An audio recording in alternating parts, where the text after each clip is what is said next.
இங்கே விவசாயிகள் வெயிலே காய்ந்து கொண்டிருக்கின்றோம். ஆனால் இன்றைக்கு ஆடம்பரமாக வாழ்ந்து கொண்டிருக்கின்ற முதலமைச்சர் திரு ஜோசப் விஜய் அவர்கள் அறைய மாத்திட்டு இருக்கார். ஏங்க நாட்டில் இவ்வளவு பிரச்சனை, நவீன அறை வேணுமா? ஏன் அவர் இருக்கிற ரூம் பத்தாதா? அந்த அறையில பேர் அண்ணா அவர்கள் இருந்தாங்க. நமக்கு எதிரியா இருந்தா கூட திரு கலைஞர் அதில் இருந்தார். பொன்மனச்செம்மல் புரட்சி தலைவர் எம்ஜிஆர் அதில் அமர்ந்திருந்தார். அதுக்கு பிறகு அம்மா இருந்தாங்க. அம்மாவுக்கு பிறகு உங்களால் எனக்கு அந்த வாய்ப்பு கிடைத்து அந்த அறையில நான் முதலமைச்சராக பணியாற்றினேன்.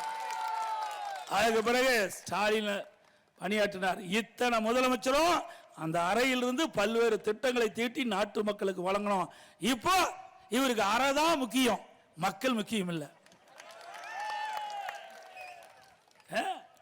இவரெல்லாம் இந்த ரூம் நவீனமா இருக்கணுமா? இங்க இருக்கிற விவசாயி சோத்துக்கு வழி இல்லாம திண்டாடி கொண்டிருக்கிறாங்க. இவருக்கு அந்த ரூம் வசதி பத்தல. ஏன்னா ஒரு நடிகர் அப்படித்தான் இருப்பார், வேற தளபதி என்ன பண்றது? தலையெழுத்து. ராத்திரி பகலா உழைக்கின்ற விவசாயி பத்தி கவலை இல்லை. இரவென்று பகலரும் பாராமல் வெயிலையும் மழையும் பொருட்படுத்தாமல் ரத்தத்தை வீரவியாக மண்ணிலே சிந்தி உழைக்கின்ற விவசாயி தொழிலாளி பற்றி கவலைப்படாத முதலமைச்சர் இன்றைய முதலமைச்சர் திரு விஜய் அவர்கள். ஆகவே நீங்க எப்படி வேணாலும் வாழுங்க, வேண்டான்னு சொல்லல. விவசாயிகளை வஞ்சிக்காதீங்க. விவசாயியுடைய கோரிக்கை ஏற்று அவர்கள் தொடக்க வேளாண் கூட்டுறவு வாங்கிய கடனை தள்ளுபடி செய்யுங்கள் என்று நாங்கள் கோரிக்கை வைக்கிறோம். அதோட இன்னொன்று, இன்றைக்கு அதிமுக ஆட்சி இருக்கின்ற பொழுதுதான் சட்ட போராட்டம் நடத்தணும். 1986 பொன்மனச்செம்மல் புரட்சி தலைவர் எம்ஜிஆர் அவர்கள் கர்நாடக அரசோடு பல முறை பேச்சுவார்த்தை நடத்தி உடன்படாத காரணத்தினால நீதிமன்றம் செல்ல வேண்டிய நிலை ஏற்பட்டது. காவிரி நதிநீர் பிரச்சனை, காவிரி நதிநீர் பெறுவதற்காக கர்நாடகத்தோடு பல முறை நம்முடைய பொன்மனச்செம்மல் புரட்சி தலைவர் எம்ஜிஆருக்கு பேச்சுவார்த்தை நடத்தினாங்க. உடன்பாடு ஏற்படல, நீதிமன்றம் சென்றோம். அம்மா அவர்கள் ஆட்சியில் இருக்கும் போது உச்ச நீதிமன்றத்தில் சட்ட போராட்டம் நடத்தணும். அம்மா மறைவுக்கு பிறகு அம்மாவுடைய அரசு சட்ட போராட்டம் நடத்தி 50 ஆண்டு காலம் தீர்வு காணாத பிரச்சனைக்கு உச்ச நீதிமன்றத்தின் மூலமாக நல்ல தீர்ப்பை பெற்றோம். 175.25 டிஎம்சி தண்ணீரை ஒவ்வொரு ஆண்டும் மாத வாரியாக கர்நாடக அரசு தண்ணீரை திறந்து விட வேண்டும் என்ற தீர்ப்பை பெற்றது அதிமுக அரசாங்கம். ஆனால் ஒவ்வொரு ஆண்டும் நம்முடைய டெல்டா மாவட்ட விவசாயிகளுக்கு கர்நாடக அரசிலிருந்து போராடி தான் தண்ணீர் பெற்றுக் கொண்டிருக்கின்றோம். அவள் நீதிமன்ற தீர்ப்பையும் மதிக்கல. ஆனால் இப்போது இருக்கின்ற முதலமைச்சர் கர்நாடகத்தில் போய் பேச்சுவார்த்தை நடத்துகிறார்.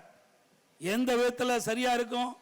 ஏற்கனவே உச்ச நீதிமன்றம் அளித்த தீர்ப்பை நடைமுறைப்படுத்தல. உச்ச நீதிமன்றம் வழங்கிய தீர்ப்பை உதாசனப்படுத்துகின்ற கர்நாடக அரசு இவர் போய் பேச்சுவார்த்தை நடத்தி தண்ணீரை பெறுவாராம். வேடிக்கையா இருக்குது. ஏற்கனவே 2018 அதிமுக ஆட்சி இருக்கின்ற பொழுது அற்புதமான தீர்ப்பை உச்ச நீதிமன்றத்தில் வழங்கப்பட்டு விட்டது. இன்றைக்கு ஒவ்வொரு மாதம் கர்நாடக அரசு கர்நாடக அணையிலிருந்து மாதந்தோறும் விகிதாச்சாரப்படி தண்ணீரை திறந்துவிட வேண்டும் என்று அறிவிப்பு கொடுத்திருந்தது. ஜூன் மாசத்திலிருந்து மே மாசம் வரைக்கும் ஒவ்வொரு மாதமும் எவ்வளவு தண்ணீர் திறந்து விடப்பட வேண்டும் என்ற அறிவிப்பை கொடுத்து விட்டது. அதை கொடுக்க மறுக்கின்றது. இந்த சூழ்நிலை பேச்சுவார்த்தை நடத்துறாங்க. ஏற்கனவே புரட்சி தலைவர் எம்ஜிஆர் பேச்சுவார்த்தை நடத்தி முடிச்சிட்டாரு. அதுக்கு பிறகு மாண்புமிகு அம்மா உச்ச நீதிமன்ற அறிவுறுத்தின்படி நீங்க நேரடியா போய் கர்நாடக அரசுல பேச்சுவார்த்தை நடத்தினாங்க. அதை போய் நடத்தினாங்க அம்மா. அப்பொழுதும் உடன்பாடு ஏற்படல. இப்படி இந்த வரலாறு தெரியாத இன்றைக்கு முதலமைச்சர் உச்ச நீதிமன்ற தீர்ப்பையும் மதிக்காம நம்முடைய முன்னாள் முதலமைச்சர்கள் பல காலகட்டத்தில் பேச்சுவார்த்தை நடத்தி உடன்பாடு ஏற்பாடு இந்த சூழ்நிலையில இப்ப போய் பேச்சுவார்த்தை நடத்தினா அது நடக்குமா? இதெல்லாம் காலம் தாழ்த்துகின்ற நிலை.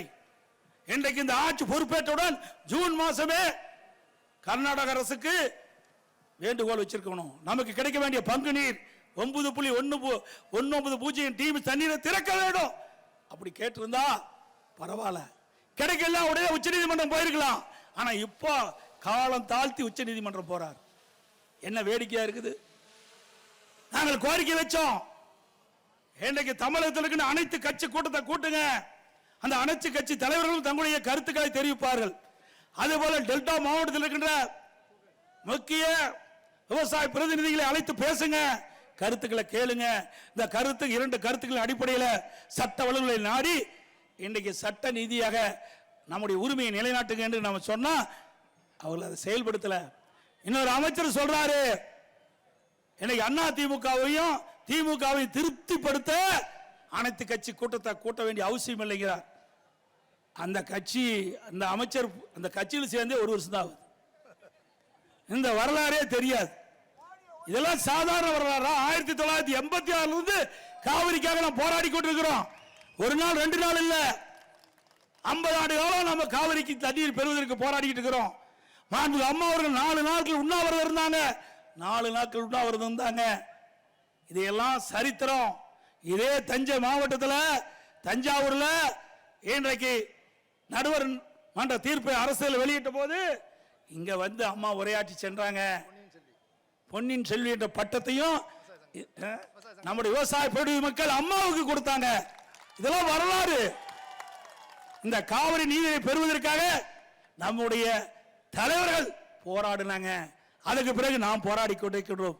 அந்த வரலாறு தெரியாத கட்சி ஆரம்பிச்ச 3 வருஷம் தான் ஆகுது. எதுவுமே தெரியாம எடுத்தேன் கவிழ்த்தேன் என்று இந்த காவிரி பிரச்சனை இருப்பது தவறு.